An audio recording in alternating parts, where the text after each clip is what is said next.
ನಮಸ್ತೆ ವೀಕ್ಷಕರೇ, ಶುಭೋದಯ. ನಕ್ಷತ್ರ ನಾಡಿ ವಿಶೇಷ ನೇರ ಪ್ರಸಾರ ಕಾರ್ಯಕ್ರಮಕ್ಕೆ ತಮ್ಮೆಲ್ಲರಿಗೂ ಪ್ರೀತಿಯ ಸ್ವಾಗತ. ನಾನು ಕಾವ್ಯ ವಿಶ್ವಕರ್ಮ. ಎಂದಿನಂತೆ ಸಂಖ್ಯಾಶಾಸ್ತ್ರ, ಪ್ಲಾನೆಟ್ ಆಸ್ಟ್ರಾಲಜಿ, ಜ್ಯೋತಿಷ್ಯ ಶಾಸ್ತ್ರದ ನಿಖರ ಪ್ರಖರ ಮಾಹಿತಿಯನ್ನ ನೀಡುವುದಕ್ಕೆ ಇವತ್ತಿನ ಸಂಚಿಕೆಯಲ್ಲಿ ನಮ್ಮ ಜೊತೆ ಇದ್ದಾರೆ ಮಾಸ್ಟರ್ ಪಂಡಿತ್ ದಿನೇಶ್ ಗುರೂಜಿಯವರು. ಅವರನ್ನ ಕಾರ್ಯಕ್ರಮಕ್ಕೆ ಬರಮಾಡಿಕೊಳ್ತಾ ಕಾರ್ಯಕ್ರಮವನ್ನು ಶುರು ಮಾಡ್ತಾ ಹೋಗೋಣ. ಗುರುಗಳೇ ನಮಸ್ತೆ, ಕಾರ್ಯಕ್ರಮಕ್ಕೆ ಸ್ವಾಗತ. ಓಂ ಶ್ರೀ ಗುರುಭ್ಯೋ ನಮಃ. ಹರಿ ಓಂ. ಓಂ ದ್ರಾಂ ದ್ರೀಂ ದ್ರೌಂ ಸಹ ಶುಕ್ರಾಯ ನಮಃ. ಓಂ ನಮೋ ಭಗವತೆ ವಾಸುದೇವಾಯ. ಓಂ ನಮೋ ನಾರಾಯಣಾಯ.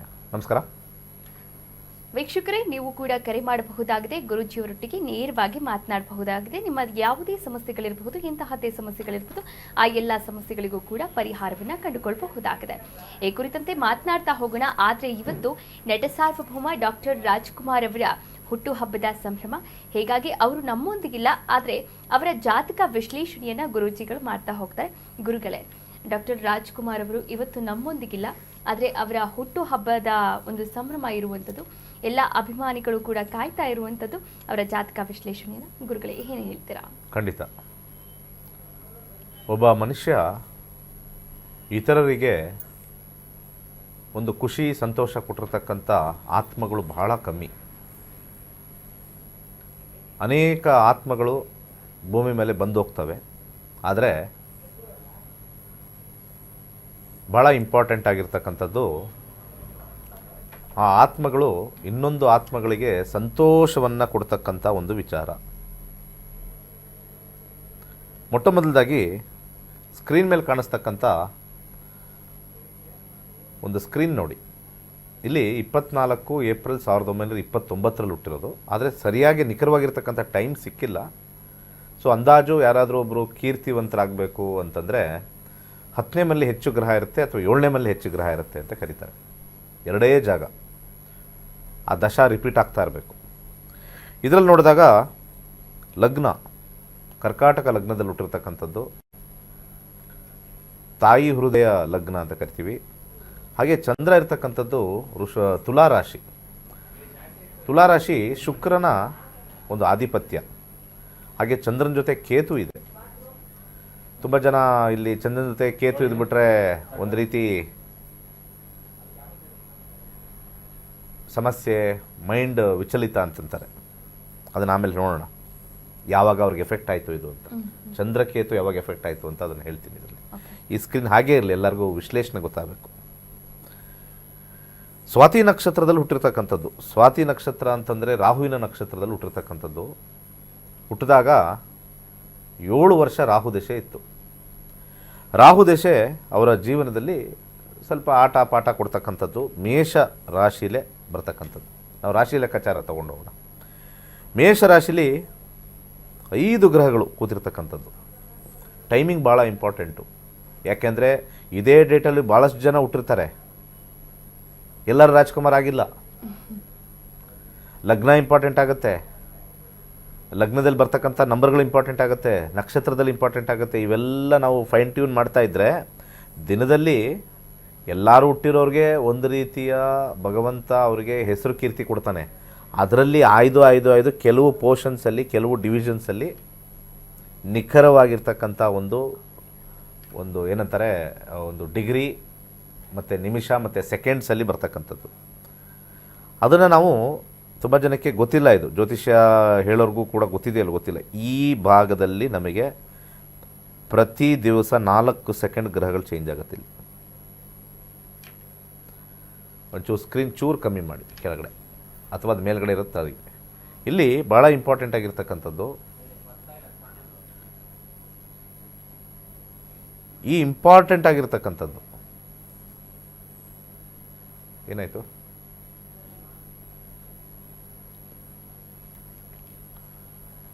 ಇಲ್ಲಿ ತೋರಿಸ್ತಾ ಇರ್ತಕ್ಕಂಥದ್ದು 4 ಸೆಕೆಂಡ್ಗೆ ಬದಲಾಗುತ್ತೆ. ತುಂಬ ಜನಕ್ಕೆ ಈ ಜ್ಯೋತಿಷ್ಯದಲ್ಲಿ ಇದು ವಿಚಾರ ಗೊತ್ತಿಲ್ಲ. ಇಲ್ಲಿ 4 ಸೆಕೆಂಡ್ಗೆ ಯಾವುದಾದ್ರು ಒಂದು ಬದಲಾಗ್ತಾ ಇರುತ್ತೆ. ಸೊ ಪ್ರತಿ 4 ಸೆಕೆಂಡಿಗೆ ಯಾರು ಹುಟ್ಟುತ್ತಾರೆ ಜಾತಕಗಳು ಬದಲಾಗುತ್ತೆ. ಇಲ್ಲಿ ಬದಲಾಗ್ತಕ್ಕಂಥದ್ದು ಈ ಒಂದು ಭಾಳ ಇಂಪಾರ್ಟೆಂಟ್ ಆಗಿರ್ತಕ್ಕಂಥ ಕೆಲವು ಸಬ್ಲಾಡ್ಸ್. ಇನ್ನೂ ಡೀಪಾಗಿ ಹೋದರೆ ಸಬ್ಲಾಡ್ ಅಂತ ಹೋಗುತ್ತೆ. ಅದಿನ್ನೂ ಲೆಸ್ ದೆನ್ ಎ ಸೆಕೆಂಡ್ ಬದಲಾಗುತ್ತೆ. ಅಲ್ಲಿ ಭಿನ್ನಾಭಿಪ್ರಾಯಗಳು ಬರುತ್ತೆ, ಅಲ್ಲಿ ಭಿನ್ನಾಭಿಪ್ರಾಯ ವ್ಯತ್ಯಾಸಗಳು ಬರುತ್ತೆ. ಅದಿರಲಿ. ಈಗ ಭಾಳ ಇಂಪಾರ್ಟೆಂಟ್ ಆಗಿರ್ತಕ್ಕಂಥದ್ದು ಲಗ್ನಕ್ಕೆ ಬರೋಣ. ಲಗ್ನದಲ್ಲಿ ನಾವು ಕೊಟ್ಟಿರ್ತಕ್ಕಂಥದ್ದು 5 ಗ್ರಹಗಳು ಇರ್ತಕ್ಕಂಥದ್ದು. ಅದಿರಲಿ, ಅದು ಯಾವುದಾದ್ರು ಒಂದು ನೋಡೋಣ, ಪ್ಲ್ಯಾನ್ ಮಾಡೋಣ. ಆದರೆ ಭಾಳ ಇಂಪಾರ್ಟೆಂಟ್ ಆಗಿರ್ತಕ್ಕಂಥದ್ದು ಇಲ್ಲಿ ಒಂದೇ ನಿಮಿಷ ತೋರಿಸ್ತೀನಿ. ಇಲ್ಲಿ ಬರ್ತಕ್ಕಂಥ ಒಂದು ವಿಚಾರದಲ್ಲಿ ಫಸ್ಟು ನಡೆದಿದ್ದು ರಾಹು ದಶೆ ಅವರು. ರಾಹು ದಶೆ, ಆ ರಾಹು ದಶೆ ಆದ ನಂತರ ಅವ್ರಿಗೆ ಬಂದಿರತಕ್ಕಂಥದ್ದು ಗುರುದಶೆ 16 ವರ್ಷ. ಆಮೇಲೆ ಶನಿ ದಶೆ ಸ್ಟಾರ್ಟ್ ಆದಾಗ ಅವರಿಗೆ ಒಂದು ಜೀವನ ಬದಲಾವಣೆ ಬಂತು. ರಾಹು ದಶೆ ಮೊದಲು ಬಂತು, ಆಮೇಲೆ ನೆಕ್ಸ್ಟು ಗುರುದಶೆ ಬಂತು, ಆಮೇಲೆ ಶನಿ ದಶೆ ಬಂತು. ಇಲ್ಲಿ ಗುರು ಕೂಡ 10ನೇ ಮನೆಯಲ್ಲಿದ್ದಾನೆ, ಶನಿ ಕೂಡ 10ನೇ ಮನೆಯಿದ್ದಾನೆ. ಕರ್ಮಕಾರಕ 6ನೇ ಮನೆ ಬಂದಾಗ ಮಾತ್ರನೇ ಸ್ಟಾರ್ಟ್ ಆಗಿದ್ದು. ಕರ್ಮಕಾರಕ 6ನೇ ಮನೆ ಬಂದಾಗಲೇ ಸ್ಟಾರ್ಟ್ ಆಗಿರ್ತಕ್ಕಂಥದ್ದು. ಸೊ ಹಾಗೆ ಭಾಳ ಇಂಪಾರ್ಟೆಂಟ್ ಆಗಿರ್ತಕ್ಕಂಥ ಒಂದು ವಿಚಾರ ಇಲ್ಲಿ ಜ್ಯೋತಿಷ್ಯದಲ್ಲಿ ದಶಾಭುಕ್ತಿ ಬಂದಾಗಲೇ ಬದಲಾಗಿದ್ದು. ಶನಿಯ ಮಧ್ಯಭಾಗದಲ್ಲಿ ಅವರು ಫಿಲಮ್ ಎಂಟರ್ ಆದರು. ಅದಾದ ನಂತರ ಅವರಿಗೆ ಬಂದಿರತಕ್ಕಂಥ ಒಂದು ವಿಚಾರದಲ್ಲಿ 2071 ಒಳಗಡೆ ಅವರು ಎಂಟ್ರಾದರು ಮೂವಿಗೆ. 1971ರಲ್ಲಿ ಎಂಟ್ರಾದರು ಮೂವಿಗೆ. ತದನಂತರ 71ರಿಂದ 1988ವರೆಗೂ ಕೂಡ ಬುಧ ದಶೆ ನಡೆದಾಗ, ಬುಧ ಸ್ವಲ್ಪ ಫಾಸ್ಟ್ ಗ್ರಹ. ಸೊ ಬುಧ ಇರತಕ್ಕಂಥ ಗ್ರಹದ ಜೊತೆ ನಾವು ಎಷ್ಟೊಂದು ಸಂಯೋಗ ನೋಡ್ತೀವಿ. ಸೂರ್ಯ, ಗುರು, ಶುಕ್ರ, ಈ ಒಂದು ರಾಹು ಜೊತೆ ಎಲ್ಲ ಇರ್ತಕ್ಕಂಥದ್ದು. ಈ ಟೈಮಲ್ಲಿ ನಮಗೆ ಅಲ್ಲಿ ಬದಲಾವಣೆ ಬರ್ತಕ್ಕಂಥದ್ದು ತೋರಿಸ್ತು. ಅರ್ಥ ಆಯ್ತಲ್ಲ? ಬುಧ ದೇಶ 88ಗೆ. ಸೊ ಅದಾದ ನಂತರ ಭಾಳ ಇಂಪಾರ್ಟೆಂಟ್ ಆಗಿರ್ತಕ್ಕಂಥ ಒಂದು ವಿಚಾರ ಇಲ್ಲಿ ಹೇಳೋಕ್ಕೆ ಇಷ್ಟಪಡ್ತೀನಿ. ಇಲ್ಲಿ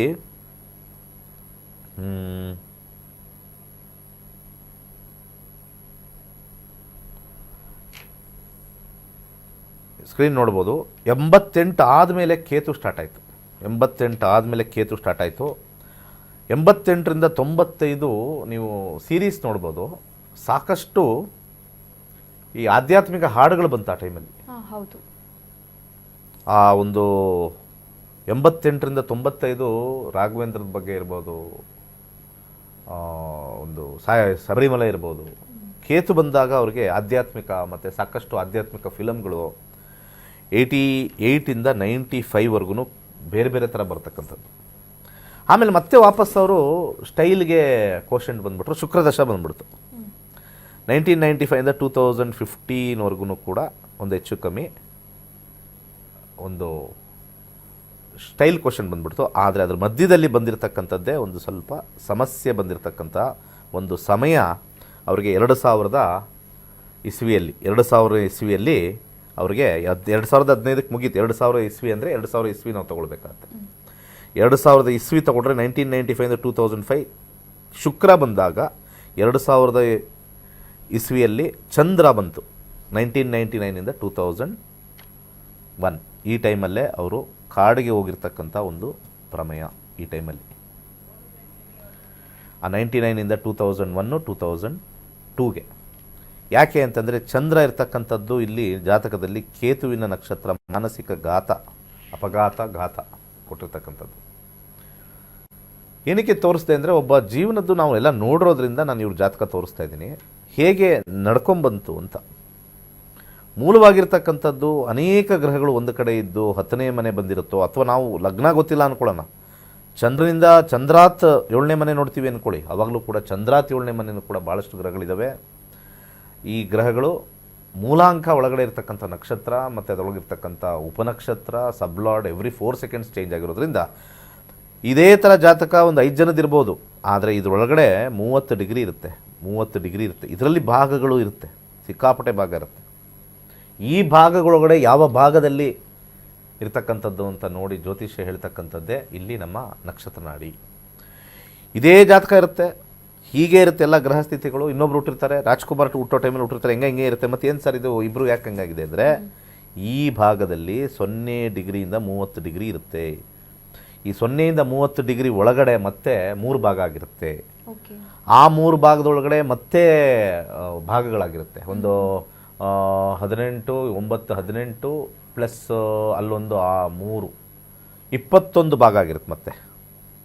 ಸೊ ರಾಶಿಯಿಂದ 3 ಭಾಗದಿಂದ 21 ಭಾಗ. ಸೊ ಒಬ್ಬ ಹುಟ್ಟಿದವನು ಈ ಭಾಗದಲ್ಲಿ ಹುಟ್ಬೋದು, ಈ ಭಾಗದಲ್ಲಿ ಹುಟ್ಬೋದು, ಈ ಭಾಗದಲ್ಲಿ ಹುಟ್ಬೋದು, ಈ ಭಾಗದಲ್ಲಿ ಹುಟ್ಬೋದು. ಭಾಗ ಒಂದೇ ರಾಶಿಯಲ್ಲಿ ಅನೇಕ ಭಾಗದಲ್ಲಿ ಹುಟ್ಟಬೋದು. ಇದನ್ನು ಉಪನಕ್ಷತ್ರದ ಭಾಗ ಅಂತ ಕರೀತಾರೆ. ಉಪನಕ್ಷತ್ರದ ಭಾಗ ಒಂದೇ ಟೈಮಲ್ಲಿ ಒಂದೇ ಇದರಲ್ಲಿ ಹುಟ್ಟಿದ್ರೂ ಕೂಡ 4 ಸೆಕೆಂಡ್ ವ್ಯತ್ಯಾಸದಲ್ಲಿ ಭಾಳಷ್ಟು ಬದಲಾಗುತ್ತೆ. ಫಸ್ಟು ಓವರಾಲಲ್ಲಿ 24 ಗಂಟೆಯಲ್ಲಿ ಬದಲಾಗುತ್ತೆ, ಅದಕ್ಕಿಂತ ಕಮ್ಮಿ 2 ಗಂಟೆಯಲ್ಲಿ ಬದಲಾಗುತ್ತೆ, ಅದಕ್ಕಿಂತ ಕಮ್ಮಿ 1 ಗಂಟೆಯಲ್ಲಿ ಬದಲಾಗುತ್ತೆ, ಅದಕ್ಕಿಂತ ಕಮ್ಮಿ 1 ಗಂಟೆಯಲ್ಲಿಂದಕ್ಕಿಂತ ಕಮ್ಮಿ 30 ನಿಮಿಷದಲ್ಲಿ ಬದಲಾಗುತ್ತೆ. ಅದಾದ ಮೇಲೆ ಅದಕ್ಕಿಂತ ನಾವು ಭಾಗ ಮಾಡ್ಕೊಂಡು ಬಂದಾಗ, ಒಂದು ಟೈಮಿಂಗ್ ಅಂತ ನಾವು ತೊಗೊಂಡಾಗ, ಒಂದು ಅಂಶ ಅಂತ ತೊಗೊಂಡಾಗ, ಅದು 48 ನಿಮಿಷಕ್ಕೊಂದು, ಅರ್ಧ 24 ನಿಮಿಷಕ್ಕೊಂದು ಬದಲಾಗುತ್ತೆ, 12 ನಿಮಿಷಕ್ಕೊಂದು ಬದಲಾಗುತ್ತೆ. ಹಾಗೆ ಕೊನೆಗೆ ಲೀಸ್ಟ್ 4 ಸೆಕೆಂಡ್ಗೊಂದು ಬದಲಾಗುತ್ತೆ. ಗ್ರಹಗಳ ಪಾಯಿಂಟ್ ಒಳಗಡೆ ಡಿವಿಷನ್ಸ್ ಮಾಡ್ಕೊಂಡು ಹೋಗಿರ್ತೀವಿ. ಇದರಿಂದ ಒಂದೇ ದಿವಸದಲ್ಲಿ ಹುಟ್ಟಿರೋರು ಯಾಕೆ ಬೇರೆ ಬೇರೆ ಥರ ಇರ್ತಾರೆ ಅಂತಂದರೆ, ಈ ಒಳಗಡೆ ಇರ್ತಕ್ಕಂಥ ಡಿವಿಷನ್ಸು ನಾವು ಉಪನಕ್ಷತ್ರ ಅಥವಾ ಉಪನಕ್ಷತ್ರದ ಒಂದು ವಿಚಾರ ಭಗವಂತನ ಸೂಕ್ಷ್ಮ ಜ್ಯೋತಿಷ್ಯ ಅಂತ ಹೇಳ್ತೀವಿ. ಓಕೆ, ಕರೆ ತೊಗೊಂಡೋಗೋಣ. ಸೊ ಅವರ ಆತ್ಮಕ್ಕೆ ಶಾಂತಿ ಇರಲಿ. ಭಾಳ ಅದ್ಭುತವಾಗಿರ್ತಕ್ಕಂಥ ಮೂವಿ ಕೊಟ್ಟಿದ್ದಾರೆ, ಎಂತೆಂಥ ಹಾಡು ಕೊಟ್ಟಿದ್ದಾರೆ. ಇವತ್ತು ಹಾಡು ಕೇಳಿದ್ರೆ ರೋಮಾಂಚನವಾಗುತ್ತೆ. ಸೊ ಯಾರು ಏನು ಬೇಕಾದ್ರೆ ಹೇಳಲಿ, ಒಬ್ಬರು ಪರ ಇರ್ತಾರೆ, ವಿರೋಧ ಇರ್ತಾರೆ. ಒಂದು ತಿಳ್ಕೊಬೇಕು ವೀಕ್ಷಕರು, ಯಾರು ಒಬ್ಬ ವ್ಯಕ್ತಿ ಅನೇಕ ವ್ಯಕ್ತಿಗಳಿಗೆ, ಅವರ ಮನಸ್ಸಿಗೆ, ಅವರ ಜೀವನಕ್ಕೆ ಬದಲಾವಣೆ ತಂದಿದ್ದಾನೋ ಅಂಥ ವ್ಯಕ್ತಿ ಶ್ರೇಷ್ಠ ವ್ಯಕ್ತಿ. ಸುಮ್ಮನೆ ನಾನು ಆಫೀಸ್ಗೆ ಹೋದೆ ಬಂದೆ, ನನ್ನ ಮದುವೆ ಯಾವಾಗಾಯಿತು, ನನ್ನ ಮಕ್ಕಳದ್ದು ಯಾವಾಗಾಯಿತು ಅಂತ ಸ್ವಾರ್ಥದಲ್ಲಿರ್ತಾರಲ್ಲ, ಅವರೆಲ್ಲ ಆರ್ಡಿನರಿ. ಎಕ್ಸ್ಟ್ರಾರ್ಡಿನರಿ ಅವರು ಕೆಲವರು ಮಾತ್ರ ಇರ್ತಾರೆ ಅಷ್ಟೇ. ಗುರುಗಳೇ, ಒಂದು ಪ್ರಶ್ನೆ ಇಲ್ಲಿ. ಅಣ್ಣವರು ಜನಿಸಿದ್ದು ಕೂಡ ಹಾಗೆ ನಮ್ಮನ್ನ ಅಗಲಿದ್ದು ಕೂಡ ಏಪ್ರಿಲ್ ತಿಂಗಳಲ್ಲಿ. ಅಂದ್ರೆ ಜನನಕ್ಕೂ ಮರಣಕ್ಕೂ ಏನಾದ್ರೂ ಸಂಬಂಧಗಳಿದೆಯಾ? ಆಲ್ಮೋಸ್ಟ್ ನಾವೆಲ್ಲ ಕಂಪ್ಯಾರಿಸನ್ ಮಾಡ್ಬೇಕಾದ್ರೆ ಒಂದೇ ತಿಂಗಳಲ್ಲಿ ಅಂದ್ರೆ ಸ್ವಲ್ಪ ವೇರಿಯೇಷನ್ ಆಗಿರ್ಬೋದು, ಡೇಟ್ ಆಗಿರ್ಬೋದು, ಈ ರೀತಿ ಏನಾದರೂ ನೋಡಬಹುದಾ? ಖಂಡಿತ. ಯಾಕೆಂದರೆ ಇಲ್ಲಿ ಬಹಳ ಇಂಪಾರ್ಟೆಂಟ್ ಆಗಿರ್ತಕ್ಕಂಥದ್ದು ದಶಾಭುಕ್ತಿ ಆ ಸೀಕ್ವೆನ್ಸಲ್ಲಿ ಬಂದಿದೆ. ಆ ಸೀಕ್ವೆನ್ಸಲ್ಲಿ ಬಂದಿರತಕ್ಕಂಥದ್ದು 2006ರಲ್ಲಿ ತೀರ್ಕೊಂಡ್ರು. ಕರೆಕ್ಟ್ ಅಲ್ವಾ? 2006ರಲ್ಲಿ ನಾವು ತಗೊಂಡಾಗ 2006 ಅವ್ರ ಜನನ ಟೈಮಲ್ಲಿ ನಾವು ಮಾತಾಡಬಾರ್ದು. ಬಟ್ ಅದೇ ಏಪ್ರಿಲ್ ತಿಂಗಳಲ್ಲೇ 30 ಅನ್ಸುತ್ತಲ್ಲ, 12ನೇ ತಾರೀಕು. ಓಕೆ, 12ನೇ ತಾರೀಕು ಏಪ್ರಿಲ್ 12, 2006ರಲ್ಲಿ ಬಂದಿರತಕ್ಕಂಥದ್ದು ಶುಕ್ರ ಗುರು ಬುಧನ ಕಾಂಬಿನೇಷನಲ್ಲಿ ಬಂತು. ಶುಕ್ರ ಗುರು ಬುಧನ ಕಾಂಬಿನೇಷನಲ್ಲಿ ಬಂದಿರತಕ್ಕಂಥ ಒಂದು ವಿಚಾರದಲ್ಲಿ ಈ ಶುಕ್ರ ಅಂತ ಬಂದಾಗ ಇಲ್ಲಿ ನಾವು ಭಾಗ ನೋಡ್ತೀವಿ. ಇಲ್ಲಿ 4ನೇ ಅಧಿಪತಿ, 11ನೇ ಅಧಿಪತಿ, ಅದ್ರ ಜೊತೆಗೆ ಗುರು ನೋಡ್ತೀವಿ 6ನೇ ಅಧಿಪತಿ ಮತ್ತು 9ನೇ ಅಧಿಪತಿ. 6 ಸ್ವಲ್ಪ ರೋಗವನ್ನು ತರ್ತಕ್ಕಂಥ ಅಧಿಪತಿ ಆಗಿರುತ್ತೆ. ಮತ್ತು ಕೊನೆಯದಾಗಿ ಬುಧ ಬಂದಿದೆ ಅಂದರೆ ಅದು ವ್ಯಯಾಧಿಪತಿ ಆಗಿರತಕ್ಕಂಥದ್ದು. ನೋಡಿ, ಇಲ್ಲಿ ಬುಧ ಬಂದಿದೆ ಅಂತಂದರೆ, ಇಲ್ಲಿ ಮರ್ಕ್ಯುರಿ ಬಂದಿದೆ ಅಂದರೆ ಎಂಡ್ ಆಫ್ ಸಮಥಿಂಗ್ ಅಂತ ಬಂದ್ಬಿಡುತ್ತೆ ನಾವು ಬುಧ ತಗೊಂಡಾಗ. ಯಾಕೆಂದರೆ ಜ್ಯೋತಿಷ್ಯದಲ್ಲಿ 12ನೇ ಅಧಿಪತಿಯಲ್ಲಿ ಬುಧ ಅಂತ ನಾವು ತಗೊಳ್ತೀವಿ. ಅದು ಬುಧ ಅಲ್ಲ, ಮಂಗಳ. ಓನರ್ ಬುಧ, ಮಂಗಳನ ಓನರ್. ಸೊ ಈ ರೀತಿ ನಾವು ನಮ್ಮ ನಕ್ಷತ್ರ ನಾಡಿ ಕಾಂಬಿನೇಷನ್ ನೋಡಿದ್ರೆ ಇಲ್ಲಿ ಭಾಳಷ್ಟು ಸಾಕಷ್ಟು ಗ್ರಹದಲ್ಲಿ 10ನೇ ಮನೆ ತೋರಿಸುತ್ತೆ. 10 ಹೆಸರು ಬಂದಿರತಕ್ಕಂಥದ್ದು. ಸೊ ಈ ಹೆಸರು ಬಂದಿರತಕ್ಕಂಥದ್ದೇ ಅವ್ರಿಗೆ ರಾಹುವಿಂದ ಹೆಸರು ಬಂದಿರೋದು. ಅತ್ಯಂತ ಶಕ್ತಿಶಾಲಿ ಜ್ಯೋತಿಷ್ಯದಲ್ಲಿ ರಾಹುನೇ. ನಿಮ್ಮ ರಾಹು ಸರಿ ಇಲ್ಲ ಅಂತ ಓಡೋಗ್ಬೇಡಿ, ರಾಹುನ ಬಲಪಡಿಸ್ಬೇಕು ನಾವು ಯಾವಾಗಲೂ ಅಷ್ಟೇ. ರಾಹು ತುಂಬ ಜನರ ಕಾಂಬಿನೇಷನ್ ಎತ್ಕೊಂಡ್ಬಿಡ್ತಾನೆ ನಮ್ಮ ನಕ್ಷತ್ರ ನಾಡಿಲಿ. ಎಲ್ಲಿ ಕೂತಿದ್ದಾನೆ ಆ ಸಂಖ್ಯೆಗಳು ತೊಗೊಳ್ತಾನೆ, ಯಾರು ಕೂತಿದ್ದಾರೆ ಅವ್ರ ಸಂಖ್ಯೆ ತೊಗೊಳ್ತಾನೆ, ಯಾರು ನೋಡಿ ಎಲ್ಲ ತೊಗೊಳ್ತಾನೆ. ಅತ್ಯಂತ ಪ್ರಭಾವಶಾಲಿ ಜೀವನದಲ್ಲಿ ನೀವು ಯಶಸ್ಸು ಕಂಡಿದ್ದೀರಿ ಅಂದರೆ 2 ಗ್ರಹ, ರಾಹು ಕೇತುನೇ. ಜ್ಯೋತಿಷ್ಯದಲ್ಲಿ ಇದನ್ನು ತಿಳ್ಕೊಬೇಕು ನೀವು. ರಾಹು ಕೇತು ಚೆನ್ನಾಗಿತ್ತು ಅಂದರೆ ನಿಮ್ಮ ಜೀವನ ಚೆನ್ನಾಗಾಗ್ಬಿಡುತ್ತೆ. ಯಾಕಂದರೆ ಎಲ್ಲೋ ಒಂದು ಕಡೆ ನಕ್ಷತ್ರದಲ್ಲೋ ಉಪನಕ್ಷತ್ರದಲ್ಲೋ ಬಂದ್ಬಿಡುತ್ತೆ. ಇಷ್ಟೂ ಕೂಡ ಇಲ್ಲಿ ನೀವು ನೋಡಬೇಕು. 10 ಮನೆ ಇರ್ತಕ್ಕಂಥ ಒಂದು ಕಾಂಬಿನೇಷನ್ನು ನೀವು ಭಾಳಷ್ಟು ಇಲ್ಲಿ ಸ್ಟಡಿ ಮಾಡ್ಬೋದು. ಈ ಸ್ಟಡಿ ಮೇಲೇ ನಮಗೆ ಒಬ್ಬರ ವ್ಯಕ್ತಿ ಹೇಗೆ ಬರುತ್ತೆ ಅಂತ ಗ್ರಹಗಳ ಆಟವನ್ನು ನಾವು ಹೇಳ್ತೀವಿ. ನಾನು ಏನು ಜ್ಯೋತಿಷ್ಯ ಅಂದಿದ ತಕ್ಷಣ ನಾವು ಇದೆಲ್ಲ ಹೇಳ್ಬಿಡ್ತೀವಿ ಫಸ್ಟೇ ಅಂತಲ್ಲ. ಗ್ರಹಗಳು ಒಂದು ಆತ್ಮವನ್ನು ಹೇಗೆ ಪ್ರಚಲಿತ ಮಾಡಿ ಅವರಿದ್ದಾಗಲೂ ಕೂಡ ಅವರ ಹೆಸರು, ಕೀರ್ತಿ, ಪ್ರತಿಷ್ಠೆ, ಅವ್ರು ಇಲ್ಲದೇ ಇದ್ದಾಗಲೂ ಕೂಡ ಇವತ್ತು ಸ್ಮರಣೆ ಮಾಡ್ತಕ್ಕಂಥ ಒಂದು ದಿವಸ. ಅದು ದೇಶದಲ್ಲಿರ್ಬೋದು, ಪ್ರಪಂಚದಲ್ಲಿರ್ಬೋದು, ಅಥವಾ ಒಂದು ಪ್ರಾಂತ್ಯದಲ್ಲಿರ್ಬೋದು, ಒಂದು ಸಣ್ಣ ಕುಗ್ರಾಮದಲ್ಲಿರ್ಬೋದು. ಭಗವಂತನ ಲೀಲೆ ಆತ್ಮಕ್ಕೆ ಕೊಟ್ಟಿರ್ತಕ್ಕಂಥ ಒಂದು ಸಮರ್ಪಣೆ ಅಂತ ಹೇಳ್ಬೋದು. ಎಸ್, ಖಂಡಿತ. ವೀಕ್ಷಕರೇ, ನೀವು ಕೂಡ ರಾಜ್ಕುಮಾರ್ ಅವರ ಒಂದು ಜಾತಕದ ವಿಶ್ಲೇಷಣೆಯನ್ನ ತಿಳ್ಕೊಂಡ್ರಿ ಅಂತ ಅಂದ್ಕೊಳ್ತೀನಿ. ಒಂದು ಕರೆ ಸಿದ್ಧವಾಗಿದೆ. ನಮಸ್ತೆ, ಎಲ್ಲಿಂದ ಕರೆ ಮಾಡ್ತಾ ಇದ್ದೀರಾ? ತಮ್ಮ ಹೆಸರು? ನಮ್ಮ ಹೆಸರು ಜಲಜಾಕ್ಷ ಅಂತ. ಓಕೆ, ಯಾರ ಬಗ್ಗೆ ಕೇಳ್ಬೇಕಾಗಿತ್ತಮ್ಮ? ನನ್ನ ಬಗ್ಗೆನೇ ಕೇಳ್ಬೇಕಾಗಿತ್ರಿ. ಪ್ರಶ್ನಾಶಾಸ್ತ್ರಕ್ಕೆ ಹೋಗ್ತೀರಾ ಅಥವಾ ಡೇಟ್ ಆಫ್ ಬರ್ತ್ ಹೇಳ್ತೀರಾ? ಪ್ರಶ್ನೆ ಶಾಸ್ತ್ರಕ್ಕೆ ಹೋಗ್ತೀವಿ. 1 ರಿಂದ 249 ಒಳಗೆ ಒಂದು ಸಂಖ್ಯೆಯನ್ನ ಹೇಳಿ. 65. ಯಾವ ವಿಚಾರವಾಗಿ ಕೇಳ್ಬೇಕಾಗಿತ್ತಮ್ಮ? ಅದೇ ನನ್ನ ಬಗ್ಗೆನೇ ಆರೋಗ್ಯ ಕೇಳ್ಬೇಕಾಗಿತ್ತು. ಆರೋಗ್ಯನ? ಓಕೆ, ಗುರುಗಳಿದ್ದಾರೆ, ಮಾತನಾಡಬಹುದು. ಏನಾಗಿದೆ ನಿಮ್ಗೆ ಆರೋಗ್ಯದಲ್ಲಿ ಸಮಸ್ಯೆ? ಅದೇ ಅಂಗಾಲು ಉರಿತೈತೆ, ಕುತ್ತಿಗೆ ನೋವು ಬಂದ್ಬಿಟ್ಟೈತೆ, ಬಹಳ ಡಾಕ್ಟರ್ ಹತ್ರ ತೋರ್ಸಕತ್ತೀನಿ, ಅದಕ್ಕೆ ಕೇಳೋಣ ಅಂತ ಮಾಡಿದೆ. ಗುರುಗಳಿದ್ದಾರೆ, ಮಾತನಾಡಬಹುದು. ನಮಸ್ತೆ ಗುರುಜಿ. ಶನಿಯ ನಕ್ಷತ್ರದಲ್ಲಿ, ಶನಿಯ ದಶಾದಲ್ಲಿ ಕೇಳಿದ್ದೀರಾ? ಪ್ರಶ್ನಾಶಾಸ್ತ್ರದಲ್ಲಿ 8ನೇ ಮನೆ ಬಂದಿರತಕ್ಕಂಥದ್ದು ರಾಹುವಿನ ಕಾಂಬಿನೇಷನ್ ಬಂದಿದೆ. ರಾಹು 8 ತೋರಿಸಿದಾಗ ಸ್ವಲ್ಪ ದೀರ್ಘಕಾಲದ ಅನಾರೋಗ್ಯ, ದೀರ್ಘಕಾಲದ ಕಾಂಬಿನೇಷನ್ ತೋರಿಸುತ್ತೆ. ಮೊದಲು ಇದ್ದಲನ್ನು ಕಾಲಿಗೆ ಒಂದು ನಿವಾಳಿಸಿ, ಎಷ್ಟು ಬೇಕು ಎಷ್ಟು ಸತಿ ಬೇಕು, 10 ಸತಿ, 13 ಸತಿ, 15 ಸತಿ ನಿವಾಳಿಸ್ಬಿಟ್ಟು ನೀರಿಗೆ, ಯಾವ್ದಾದ್ರು ನೀರಿಗೆ, ನಿಂತಿರೋ ನೀರಿಗೆ ಅಥವಾ ಹರಿಯೋ ನೀರಿಗೆ ಯಾವ್ದಾದ್ರು ನೀರಿದ್ದರೆ ಅಲ್ಲಿ ಹಾಕಬೇಕು ಇದ್ದಲು. ಇದನ್ನು ಪ್ರತಿ ಶನಿವಾರ 3 ವಾರ ಮಾಡ್ಕೊಂಬನ್ನಿ. ಹಾಗೆ ಶನಿವಾರದ ದಿವಸ ಒಂದು 7 ಮುಖದ ರುದ್ರಾಕ್ಷಿ ಹಾಕಿ, ಹಾಗೆ ಶನಿ ಪಾದವನ್ನು ತೋರಿಸುತ್ತೆ. ಪ್ರತಿನಿತ್ಯ ಟೋಟಲ್ 216 ಹೆಜ್ಜೆ ಹಾಕಿ ಬೆಳಗ್ಗೆ ಸಾಯಂಕಾಲ ನಡಿಬೇಕು. ಶನಿವಾರದಿಂದ ಪ್ರಾರಂಭ ಮಾಡಿ. ಲೆಕ್ಕ ಹಾಕ್ಕೊಂಡು 216 ಬರ್ತಾ 216 ಲೆಕ್ಕ ಹಾಕಿ 216 ಹೆಜ್ಜೆಗಳು ಮಾಡಿದ್ರೆ, ಶನಿಯ ದಿವಸದಿಂದ ಸ್ಟಾರ್ಟ್ ಮಾಡಿದ್ರೆ ಅದ್ಭುತವಾಗಿರ್ತಕ್ಕಂಥ ರಿಸಲ್ಟ್ ಅವರಿಗೆ ಆರೋಗ್ಯ ಬರುತ್ತೆ. ಏಕೆಂದರೆ 9ನೇ ಮನೆ ಬಂದಿರತಕ್ಕಂಥ ಒಂದು ಶನಿಯಿಂದ. ಒಳ್ಳೆಯದಾಗಲಿ. ಕರೆ ಮಾಡಿದ್ದಕ್ಕಾಗಿ ಧನ್ಯವಾದಗಳು. ವೀಕ್ಷಕರೇ, ನೀವು ಕೂಡ ಕರೆ ಮಾಡಬಹುದಾಗಿದೆ, ಮಾತನಾಡಬಹುದಾಗಿದೆ. ಅದರ ಜೊತೆಗೆ ಜ್ಯೋತಿಷ್ಯ ಕಲಿಯುವಂತಹ ಆಸಕ್ತಿ ನಿಮ್ಮಲ್ಲಿದ್ರೆ ನೀವು ಮಾಡಬೇಕಾಗಿರೋದಿಷ್ಟೇ. ಸ್ಕ್ರೀನ್ ಮೇಲೆ ಕಾಣಿಸ್ತಾ ಇರುವಂತಹ ನಂಬರ್ಗೆ ಕರೆ ಮಾಡಬಹುದು. ಗುರುಜಿಯವರೊಟ್ಟಿಗೆ ನೇರವಾಗಿ ಮಾತನಾಡಿ ರಿಜಿಸ್ಟರ್ ಆಗಬಹುದು, ಜ್ಯೋತಿಷ್ಯವನ್ನು ಕೂಡ ಕಲಿಬಹುದಾಗಿದೆ. ಹಾಗಾದರೆ ಜ್ಯೋತಿಷ್ಯಕ್ಕೆ ಸಂಬಂಧಪಟ್ಟ ಹಾಗೆ ಒಂದು ಸ್ಪೆಷಲ್ ವಿಡಿಯೋ ಇದೆ, ನೋಡ್ಕೊಂಡು ಬರೋಣ.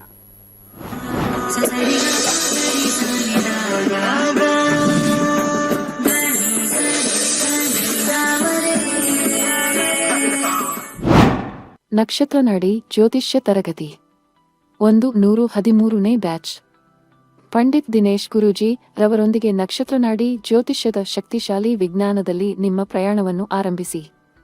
ಈ ಕೋರ್ಸ್ ಆರಂಭಿಕರಿಗೆ ಮಾತ್ರವಲ್ಲದೆ ಜ್ಯೋತಿಷ್ಯದ ಜ್ಞಾನವನ್ನು ಆಳವಾಗಿ ಅರಿತು ಜೀವನದಲ್ಲಿ ಅನ್ವಯಿಸಲು ಬಯಸುವ ಎಲ್ಲರಿಗೂ ಸೂಕ್ತವಾಗಿದೆ.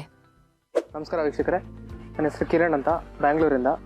ನಾನು ನಕ್ಷತ್ರ ನಾಡಿ 73rd ಬ್ಯಾಚ್ ಸ್ಟೂಡೆಂಟು. ಈ ಒಂದು ಜನ್ರೇಷನ್ ಬಗ್ಗೆ ಹೇಳೋದಾದರೆ, ನಮ್ಮ ತಂದೆ ತಾಯಿ ಅವ್ರ ಕಾಲದಲ್ಲಿ 50-50 ಅಂತಲೇ ಹೇಳ್ಬೋದು. ಇವಾಗ 50% ಜ್ಯೋತಿಷನ ನಂಬೋರು, 50% ಜ್ಯೋತಿಷ ನಂಬ್ತಾ ಇರಲಿಲ್ಲ. ಇನ್ನು ನಮ್ಮ ಅಜ್ಜಿ ತಾತ ಅವ್ರ ಕಾಲದಲ್ಲಿ 80-20 ಅಂತಲೇ ಹೇಳ್ಬೋದು. 80% ನಮ್ಮ ಶಾಸ್ತ್ರಗಳನ್ನ, ಪಂಚಾಂಗಗಳನ್ನ ತುಂಬಾ ನಂಬೋರು. ಆ್ಯಂಡ್ ಈಗ ನಮ್ಮ ಜನ್ರೇಷನಲ್ಲಿ ಏನಾಗ್ಬಿಟ್ಟಿದೆ, ಅದು ಆಪೋಸಿಟ್ ಆಗಿಬಿಟ್ಟಿದೆ. 20:80 ಆಗಿಬಿಟ್ಟಿದೆ. ಅದರಲ್ಲೂ 20%ಅಲ್ಲಿ ತುಂಬ ಜನ ಆ್ಯಕ್ಚುಯಲ್ ಜ್ಯೋತಿಷ ಏನಾದರೂ ಎಸೆನ್ಸ್ ಅಂತ ತಿಳ್ಕೊಳ್ಳಲ್ಲ. ಆ ಒಂದು ಫಾಲ್ಸ್ ಸ್ಟೇಟ್ಮೆಂಟ್ ಆಗಲಿ, ಒಬ್ಬ ಫಾಲ್ಸ್ ಜ್ಯೋತಿಷ ಹತ್ರ ಹೋಗಿ ಅವ್ರ ಒಂದು ನಂಬಿಕೆನ ಕಳ್ಕೊಂಡಿದ್ದಾರೆ. ಸೊ ಇದು ಚೇಂಜ್ ಆಗಬೇಕು.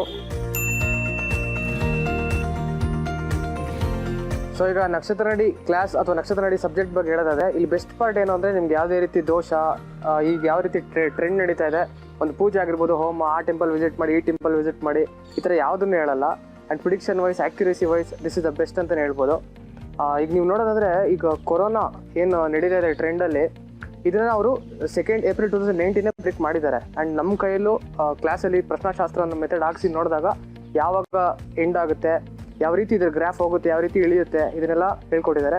ಸೊ ಇದೊಂದು ಡಿವೈನ್ ಸಬ್ಜೆಕ್ಟು. ಕಲಿದಲ್ಲೇ ಇದ್ರ ಬಗ್ಗೆ ಮಾತಾಡೋದಾಗಲಿ, ಡಿಬೇಟ್ ಮಾಡೋದಾಗಲಿ, ಈ ಆನ್ಸರ್ಗಲಿ ಮಾಡೋಕ್ಕೆ ಹೋಗ್ಬಾರ್ದು, ತಪ್ಪು. ಶ್ರದ್ಧಾ ಭಕ್ತಿಯಿಂದ ಇಟ್ಟು ಕಲ್ತರೆ ಈ ಒಂದು ಡಿವೈನ್ ಸಬ್ಜೆಕ್ಟ್ ತುಂಬಾ ಈಸಿ ಆಗುತ್ತೆ ನಿಮಗೆ. ಕೋರ್ಸ್ ವಿವರಗಳು. ಪ್ರಾರಂಭ ದಿನಾಂಕ 8ನೇ ಜೂನ್ 2026. ಕೋರ್ಸ್ ಶುಲ್ಕ 7,999 ಮಾತ್ರ. ನೀವು ಪಡೆಯುವವು 15 ಲೈವ್ ಇಂಟರಾಕ್ಟಿವ್ ತರಗತಿಗಳು, ಉಚಿತ 3 ತಿಂಗಳ ಆಪ್ ಪ್ರವೇಶ, ಅಧ್ಯಯನ ಸಾಮಗ್ರಿಗಳು, ಉಚಿತ ಈ ಪ್ರಮಾಣ ಪತ್ರ. ತರಗತಿ ಸಮಯಗಳು: ಬೆಳಗ್ಗೆ 11ರಿಂದ 12:30, ಸಂಜೆ 7:30ರಿಂದ 9. ಇಂದೇ ನಕ್ಷತ್ರನಾಡಿ ಜ್ಯೋತಿಷ್ಯ ಕೋರ್ಸ್ಗೆ ಸೇರಿ ಮತ್ತು ನಿಮ್ಮ ಜೀವನವನ್ನು ರೂಪಾಂತರಗೊಳಿಸಿ. ತಗೊಂಡಿಲ್ಲ. ಯಾಕೆ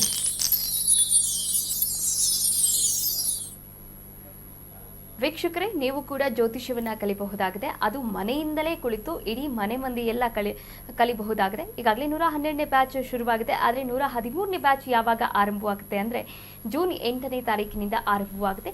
ಕೇವಲ 7,999 ರೂಪಾಯಿಗೆ ಇಡೀ ಜ್ಯೋತಿಷ್ಯದ ಭಂಡಾರವನ್ನು ನಿಮಗೆ ದಾರಿ ಎರೆಯುತ್ತಾರೆ ಗುರುಗಳು. ಈಗಾಗಲೇ ಗುರುಗಳ ನೇತೃತ್ವದಲ್ಲಿ 65,000ಕ್ಕೂ ಹೆಚ್ಚು ವಿದ್ಯಾರ್ಥಿಗಳು ಜ್ಯೋತಿಷ್ಯವನ್ನ ಕಲಿತಿದ್ದಾರೆ. ತಮ್ಮ ಜೀವನವನ್ನ ಕೂಡ ರೂಪಿಸಿಕೊಂಡಿದ್ದಾರೆ. ಮತ್ತೊಂದು ಕರೆ ಸಿದ್ಧವಾಗಿದೆ. ನಮಸ್ತೆ, ಎಲ್ಲಿಂದ ಕರೆ ಮಾಡ್ತಾ ಇದ್ದೀರಾ? ತಮ್ಮ ಹೆಸರು? ಬೆಂಗಳೂರಿನಿಂದ ಕರೆ ಮಾಡ್ತಾ ಇದ್ದೀವಿ. ಯಾರ ಬಗ್ಗೆ ಕೇಳಬೇಕಾಗಿತ್ತಮ್ಮ? ನನ್ ಬಗ್ಗೆನೇ ಕೇಳಬೇಕಾಗಿತ್ತು. ನಿಮ್ಮ ಡೇಟ್ ಆಫ್ ಬರ್ತ್ ಹೇಳ್ತೀರಾ? ಪ್ರಶ್ನಾಶಾಸ್ತ್ರಕ್ಕೆ ಇಲ್ಲ, ಹೋಗ್ತೀರಾ? ಪ್ರಶ್ನಾಶಾಸ್ತ್ರಕ್ಕೆ ಹೋಗ್ತೀನಿ. ಓಕೆ, 1ರಿಂದ 249 ಒಳಗೆ ಒಂದು ಸಂಖ್ಯೆಯನ್ನ ಹೇಳಿ. 109. 109. ಯಾವ ವಿಚಾರವಾಗಿ ಕೇಳಬೇಕಾಗಿತ್ತು? ಆರೋಗ್ಯದ ಬಗ್ಗೆ ಕೇಳಬೇಕಾಗಿತ್ತು. ಗುರುಗಳಿದ್ದಾರೆ, ಮಾತನಾಡಬಹುದು. ಆರೋಗ್ಯ ಸಮಸ್ಯೆ ಏನಾಗಿದೆ? ಕಾಲ್ ಮಾಡ್ತೀವಿ, ವೆಯ್ಟ್ ಮಾಡಿ. ಸುತ್ತು, ಹ್ಮ್ ಹಾಂ, ತಲೆ ಸುತ್ತು ಗುರುಜಿ ಜಾಸ್ತಿ. ತಲೆ ಸುತ್ತು ಸೈನ್ ಚಂದ್ರ 11ನೇ ಮನೆ, ಶನಿ 7ನೇ ಮನೆ, ಶುಕ್ರ 9. ಶನಿ ವಾಯು ವಿಚಾರದಲ್ಲಿ ಬರ್ತಕ್ಕಂಥದ್ದು. ನೀವು ಗಾಳಿಗೆ ಅಡ್ಡಾಡಬಾರ್ದು, ರಾತ್ರಿ ಹೊತ್ತು ಫ್ಯಾನ್ ಹಾಕಿ ಮಲ್ಕೋಬಾರ್ದು. ಅರ್ಥ ಆಯ್ತಾ? ಫ್ಯಾನಿಂದ ದೂರ ಇರಿ, ಇಲ್ಲ ಅಂದರೆ ನಿಮಗೆ ತಲೆನೋವು ಹೋಗೋಕ್ಕೆ ಭಾಳ ಸುಲಭವಾಗಿರ್ತಕ್ಕಂಥ ಒಂದು ವಿಚಾರ ಹೇಳ್ತೀನಿ. ಈ ಒಂದು ತಲೆಗೆ ಬಟ್ಟೆ ಕಟ್ಕೊಂಡು ಮಲ್ಕೊಳ್ತಾರಲ್ಲ, ಕಟ್ಕೊಟ್ಟು ಮಲ್ಕೊಳ್ಳಿ. ಯಾಕೆಂದರೆ ಇದು ಹೇಗೆ ಪ್ರಶ್ನಾಶಾಸ್ತ್ರದ ನಾವು ವಿವರವಾಗಿ ಹೇಳ್ಬೋದು ಅಂದರೆ, ಇಲ್ಲಿ ಅವ್ರು ಕೇಳಿರ್ತಕ್ಕಂಥ ಚಂದ್ರನ ಒಂದು ವಿಚಾರದಲ್ಲಿ 11, 7, 9 ಬಂದಿದೆ. ಎಲ್ಲೂ 6, 8, 12 ಇಲ್ಲ. ಅಂದರೆ ಒಳಗಡೆಯಿಂದ ಬಂದಿರತಕ್ಕಂಥದ್ದು ಏನಿಲ್ಲ, ಇದು ಆಚೆ ಕಡೆಯಿಂದ ಬಂದಿರತಕ್ಕಂಥದ್ದು. ನಾವು ಶೀತಕ್ಕೆ ಹೋಗಿರ್ತೀವಿ, ಗಾಳಿಗೆ ಹೋಗಿರ್ತೀವಿ, ನಮ್ಮ ಇರ್ತಕ್ಕಂಥ ಒಂದು ಪದ್ಧತಿ ಮೇಲೆ ಬರುತ್ತೆ. ಇಲ್ಲಿ 6, 8, 12 ಅಂದರೆ ಕ್ರೋನಿಕ್ಕು, ಗ್ರಹಗಳು ಕೊಟ್ಟಿರ್ತಕ್ಕಂಥ ಕಾಯಿಲೆ. ಇದು ಗ್ರಹಗಳು ಕೊಟ್ಟಿರ್ತಕ್ಕಂಥ ಕಾಯಿಲೆ ಅಲ್ಲ, ಪರಿಸರ ಕೊಟ್ಟಿರ್ತಕ್ಕಂಥ ಕಾಯಿಲೆ, ಅಥವಾ ನಾವು ಇರ್ತಕ್ಕಂಥ ಒಂದು ವಿಧಿವಿಧಾನದಿಂದ ಕೊಟ್ಟಿರ್ತಕ್ಕಂಥದ್ದು. ಸೊ ಏನೂ ಆಗಲ್ಲ. ಫ್ಯಾನ್ ಆಫ್ ಮಾಡಿಕೊಂಡು ಅಥವಾ ಫ್ಯಾನ್ ಹಾಕ್ಕೊಂಡು ಅಭ್ಯಾಸ ಇತ್ತು ಅಂದರೆ ಈ ತಲೆಗೆ ಫುಲ್ಲು ಕಿವಿ, ಎಸ್ಪೆಷಲಿ ಕಿವಿ ಕ್ಲೋಸ್ ಆಗಬೇಕಿಲ್ಲಿ. ಯಾಕಂದರೆ ಶನಿ 7ನೇ ಮನೆ ವಾಯು ತೋರಿಸ್ತಾ ಇದೆ, ಶುಕ್ರ ಶೀತವನ್ನು ತೋರಿಸ್ತಾ ಇದೆ, ಚಂದ್ರ ಶೀತವನ್ನು ತೋರಿಸ್ತಾ ಇದೆ. 3 ಗ್ರಹ ಶೀತದ ಪ್ರವೃತ್ತಿಯಿಂದ ಆಗ್ತಾಯಿದೆ. ಒಂದು ಇದರಿಂದ ಸ್ವಲ್ಪ ದೂರ ಆಗಿ ಹೀಟ್ ಆಗಬೇಕು, ನಮ್ಮ ಬಾಡಿ ಹೀಟ್ ಆಗಬೇಕು ಅಂತಂದರೆ ವಜ್ರಾಸನದಲ್ಲಿ ಕುತ್ಕೊಳ್ಳಿ. ಹೀಟಪ್ ಆಗುತ್ತೆ, ತಲೆನೋವು ಹೋಗುತ್ತೆ. ವಜ್ರಾಸನದಲ್ಲಿ ಕುತ್ಕೊಳ್ಳಿ. ಸೊ ಹಾಗೆ ಜ್ಯೋತಿಷ್ಯ ಪ್ರೋಗ್ರಾಮ್ ನೋಡಿ ಅಂತ ನಿಮ್ಮ ಮನೆ ಅಕ್ಕಪಕ್ಕ ಒಂದು 10 ಜನಕ್ಕೆ ಕೇಳಿ, ಗ್ರಹಗಳು ನಿಮ್ಗೆ ಆಶೀರ್ವಾದ ಮಾಡ್ತಾರೆ. ಇದು ಭಾಳ ಇಂಪಾರ್ಟೆಂಟು. ಯಾರ್ಯಾರು ಕಾಲ್ ಮಾಡಿದ್ದೀರಾ, ಯಾರ್ಯಾರು ಕರೆ ಸಿಕ್ಕಿದೆ, ಸ್ವಾರ್ಥ ರೀತಿ ಇದ್ದರೆ ನಿಮ್ಮ ಗ್ರಹಗಳು ಗುರುಗಳು ಆಶೀರ್ವಾದ ಮಾಡಲ್ಲ. ಗುರುಗಳ ಆಶೀರ್ವಾದ ಮಾಡಿ ಅಂತಂದರೆ ಏನು ಆಶೀರ್ವಾದ ಮಾಡೋದು? ನೀವೊಂದು 10 ಜನಕ್ಕೆ ಕೇಳಿದ್ದೀನಪ್ಪ. ಈಗ ಇವಾಗ ನಿನ್ನೆ ಯಾವುದೋ ತಮಿಳ್ನಾಡಲ್ಲಿ ಇದು ಬಂತು, ಎಲೆಕ್ಷನ್ ಮುಗೀತು, ಕರೆಕ್ಟಾ? ಅಲ್ಲಿ ಯಾರೋ ಒಬ್ಬ ಅವನು ಕ್ಯಾಂಡಿಡೇಟ್ ನಿಂತಿರ್ತಾನೆ ಅಂದರೆ ಅವನು ಕಾರ್ಯಕರ್ತ ಚೆನ್ನಾಗಾಗಬೇಕು, ಅವನ ಆಶೀರ್ವಾದ ಅವನ ಗಿಡದಿಂದ ಸಿಗಬೇಕು ಅಂತಂದರೆ ಇವ್ರಿಗೆ ಓಟ್ ಹಾಕಿ ಒಂದು 100 ಜನಕ್ಕೆ ಕೇಳಬೇಕು, 10 ಜನಕ್ಕೆ ಕೇಳಬೇಕು, ಕರೆಕ್ಟಾ? ಜ್ಯೋತಿಷನೂ ಅಷ್ಟೇ. ಬಂದ್ರ ಕೇಳ್ಕೊಂಡ್ರ ಹೋದ್ರ ಅಲ್ಲ, ಒಂದು 10 ಜನಕ್ಕೆ ಈ ಕಾರ್ಯಕ್ರಮ ನೋಡಿ ಅಂತ ಹೇಳ್ಬೇಕು. ಯಾಕಂದರೆ ಇವತ್ತಿನ ಕಾಲದಲ್ಲಿ ಜ್ಯೋತಿಷನೇ ನಂಬಲ್ಲ. ಅಂಥದ್ದಲ್ಲಿ ಇಂಥದ್ದು ನೋಡಿ 8:30ಯಿಂದ 9 ಗಂಟೆಗೆ ಬರ್ತಾರೆ, ಮತ್ತು 5:30ಯಿಂದ 6 ಗಂಟೆಗೆ ಬರ್ತಾರೆ. ಇದನ್ನು ನೋಡಬೇಕು. ಮುಂದಿನ ಕರೆಗೋಣ, ಏನು ಪ್ರಾಬ್ಲಮ್ ಇಲ್ಲ. ಕರೆ ಮಾಡಿದ್ದಕ್ಕಾಗಿ ಧನ್ಯವಾದಗಳು. ಹೆಚ್ಚಿನ ಮಾಹಿತಿ ಬೇಕಾದಲ್ಲಿ ನೀವು ಕೂಡ ಕರೆ ಮಾಡಬಹುದಾಗಿದೆ. ಸ್ಕ್ರೀನ್ ಮೇಲೆ ಕಾಣಿಸ್ತಾ ಇರುವಂತಹ ನಂಬರ್ಗೆ ಕರೆ ಮಾಡಿ ಗುರುಜಿಯವರೊಟ್ಟಿಗೆ ನೇರವಾಗಿ ಮಾತನಾಡಿ ಜ್ಯೋತಿಷ್ಯ ಕ್ಲಾಸ್ಗೂ ಕೂಡ ಜಾಯಿನ್ ಆಗಬಹುದಾಗಿದೆ. ಜೂನ್ 8ನೇ ತಾರೀಕಿನಿಂದ 113ನೆಯ ಬ್ಯಾಚ್ ಆರಂಭವಾಗ್ತಾ ಇದೆ. ಅತಿ ಕಡಿಮೆಯ ದರ ಅಂದರೆ ಕೇವಲ 7,999 ರೂಪಾಯಿಯಲ್ಲಿ ಇಡೀ ಜ್ಯೋತಿಷ್ಯಕ್ಕೆ ಸಂಬಂಧಪಟ್ಟಂತಹ ಎಲ್ಲ ಒಂದು ಮಾಹಿತಿಯನ್ನ ಕೊಡ್ತಾರೆ. ಹಾಗೆ ಟಾಪಿಕ್ಸನ್ನು ಕೂಡ ನಿಮಗೆ ಹೇಳ್ಕೊಡ್ತಾರೆ ಆನ್ಲೈನ್ ಮೂಲಕ. ಹಾಗಾದರೆ ಮತ್ತೆ ಆಗ್ತೀರಾ? ಸ್ಕ್ರೀನ್ ಮೇಲೆ ಕಾಣಿಸ್ತಾ ಇರುವಂತಹ ನಂಬರ್ಗೆ ಈಗಲೇ ಕರೆ ಮಾಡಿ ರಿಜಿಸ್ಟರ್ ಆಗಿ ಜ್ಯೋತಿಷ್ಯವನ್ನ ಕಲಿರಿ ಅಂತ ಹೇಳ್ತಾ ಕಾರ್ಯಕ್ರಮ ಮುಗಿಸುವಂತಹ ಹಂತಕ್ಕೆ ತಲುಪಿದ್ದೇವೆ. ಇಂದಿನ ಸಂಚಿಕೆಯಲ್ಲಿ ಸಾಕಷ್ಟು ಮಾಹಿತಿಗಳನ್ನು ಕೂಡ ಗುರುಜಿಯವರು ನೀಡಿದ್ದಾರೆ. ಈ ಒಂದು ಸಂಚಿಕೆಯ ಮೂಲಕ ನಿಮ್ಗೆಲ್ಲರಿಗೂ ಕೂಡ ಈ ಒಂದು ಸಂಚಿಕೆ ಇಷ್ಟವಾಯಿತು ಅಂತ ಭಾವಿಸ್ತಾ ಗುರುಗಳನ್ನು ಬೀಳ್ಕೊಡುವ. ಗುರುಗಳೇ, ಧನ್ಯವಾದಗಳು. ಎಲ್ಲರಿಗೂ ಒಳ್ಳೆಯದಾಗಲಿ. ಜ್ಯೋತಿಷ್ಯ ಕಲಿಯೋದು ಅಂದರೆ ಅದೃಷ್ಟ ಇದ್ದಂಗೆ.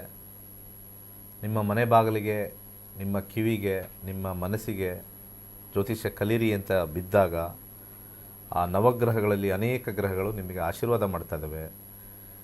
ಕೂಗಿದಾಗ, ಕರೆದಾಗ ಒಂದು ಹಾಡು ಹೇಳ್ತಾರೆ, ರಂಗ ವಿಠಲ ಕರೆದಾಗ ನಾವು ಬಂದಿಲ್ಲ ಅಂತಂದರೆ ಮುಕ್ತಿ ಸಿಗಲ್ಲ ಅಂತ. ಇದು ಖಂಡಿತ ಯೋಚನೆ ಮಾಡಿ, ಯಾಕೆ ಇಷ್ಟು ಜನ ನಾವು ಕ್ಲಾಸ್ ಮುಗಿದ ಮೇಲೆ ಈ ಪ್ರೋಗ್ರಾಮ್ ಬಗ್ಗೆ ಅಷ್ಟು ಜನ ಮಾತಾಡ್ತಾರೆ, ಒಬ್ಬರದ್ದು ಬರೀ ಯಾರ್ಯಾರ್ದೋ ಕಳ್ಳ ಕಾಲುಗಳೆಲ್ಲ ಮಾಡಿಸ್ತಾರೆ ಕೆಲವರು ಜ್ಯೋತಿಷದಲ್ಲಿ. ನಾವು ಯಾವ ಕಳ್ಳ ಕಾಲು ಇಲ್ಲ, ಸುಳ್ಳು ಕಾಲು ಇಲ್ಲ. ಈ ಸಂಖ್ಯಾಶಾಸ್ತ್ರದ ಆ ಶಾಸ್ತ್ರದಲ್ಲಿ ಈ ಶಾಸ್ತ್ರದೆಲ್ಲ ಸುಳ್ಳು ಕಾಲುಗಳು ಹೇಳ್ತಾರೆ. ಇದು ಡೇಂಜರ್, ಅದು ಡೇಂಜರ್, ಆ ರಾಶಿ ಇದೆ, ಅವೆಲ್ಲ ಏನೂ ಇಲ್ಲ. ಒಬ್ರೊಬ್ರದ್ದು ವಿಭಿನ್ನವಾಗಿರ್ತಕ್ಕಂಥ ಜಾತಕ, ವಿಭಿನ್ನವಾಗಿರ್ತಕ್ಕಂಥ ಸಮಸ್ಯೆ, ವಿಭಿನ್ನವಾಗಿರ್ತಕ್ಕಂಥ ಅದೃಷ್ಟ, ವಿಭಿನ್ನವಾಗಿರ್ತಕ್ಕಂಥ ಸಂತೋಷ. ಸೊ ವಿಭಿನ್ನತೆಯಲ್ಲಿ ನಾವು ತೊಗೊಳ್ಬೇಕು ಅಂತಂದರೆ ಜ್ಯೋತಿಷ್ಯ ಕಲೀರಿ, ಮಿಸ್ ಮಾಡಬೇಡಿ. ಸುಮ್ಮನೆ ಏನೋ ಕೇಳಿದೆ, ಒಬ್ರು ಬಂದಿದ್ದಾರೆ ಫೋನಲ್ಲಿ, ಟಿ ವಿಲಿ ಆರಾಮಾಗಿ ಸಿಗ್ತಾರೆ, ಒಂದು ಕಾಲ್ ಕೊಟ್ಬಿಟ್ಟು ಕೇಳ್ಬಿಟ್ಟು ಮಲ್ಕೊಳ್ಳೋಣ. ದುರಾದೃಷ್ಟವಂತರಾಗಿರಬೇಡಿ, ನೀವು ಅದೃಷ್ಟವಂತರಾಗಿರಿ ಅಂತ ಹೇಳ್ತಾ ಸರ್ವೇ ಜನ ಸುಖಿನೋ ಭವಂತು. ವೀಕ್ಷಕರೇ, ಗ್ರಹಗಳು ಮತ್ತು ಗುರುಗಳ ಆಶೀರ್ವಾದ ಬೇಕಾ? ನಕ್ಷತ್ರ ನಾಡಿ ವಿಶೇಷ ಕಾರ್ಯಕ್ರಮ ನೋಡಿ ಈಗಲೇ ಜ್ಯೋತಿಷ್ಯ ಕಲಿಯೋದಕ್ಕೆ ರಿಜಿಸ್ಟರ್ ಆಗಿ ಅಂತ ಹೇಳ್ತಾ ಕಾರ್ಯಕ್ರಮವನ್ನು ಮುಗಿಸ್ತಾ ಇದ್ದೀನಿ. ಇದಾಗಿತ್ತು ಇವತ್ತಿನ ನಕ್ಷತ್ರ ನಾಡಿ ವಿಶೇಷ ನೇರ ಪ್ರಸಾರ ಕಾರ್ಯಕ್ರಮ. ನೋಡ್ತಾ ಇರಿ ಕರ್ನಾಟಕ ನ್ಯೂಸ್. ವೇಟ್ ನ್ಯಾಯ ನಮ್ಮೊಂದಿಗೆ, ನಾವು ನಿಮ್ಮೊಂದಿಗೆ. My name is Ashok. I'm Ashok Bhatt. I'm one of the devotees. You can call me as a devotees of Sri Dinesh Guruji. I have started my career with Dinesh Guruji. I would like to call it as a career because it's a never-ending learning with our Guruji. So I am from the 81st batch of Guruji, which is around 3 years back, and I started with the basics of astrology. Even though I have studied Parashara for 20 years, I think the level of accuracy I didn't see anywhere except in Dinesh Guruji's, the way of teaching Nakshatra Nadi, as well as the way he has taught us on the concepts. So my suggestion would be, please learn astrology for a minute. Even though if you have learned from Parashara, Jaimini or any other form of astrologies, the accuracy of prediction is more than 90% with our own Dinesh Guruji. So if you want to improve your prediction, please start learning Nakshatra Nadi astrology from our dear Guruji. I have been with him for now 4 years. I have participated in his higher classes. I have also participated in the Vastu Shastra, which has been really explained beautifully by our Guruji. I have also participated in the Reiki classes, the crystal classes, as well as I have completed the doctorate from our Guruji. The learning never ends, and our Guruji teaches it in so simple way. Even if you don't have any background on astrology, you will be able to learn, understand and start predicting. And this is one of the beautiful subjects which will also help us in understanding our own dharma, right? Our own Sanatana dharma, which is tied to our own astrology. And by learning this Nakshatra Nadi astrology, you will be also contributing to our Sanatana dharma and become part of our holy and very rich tradition.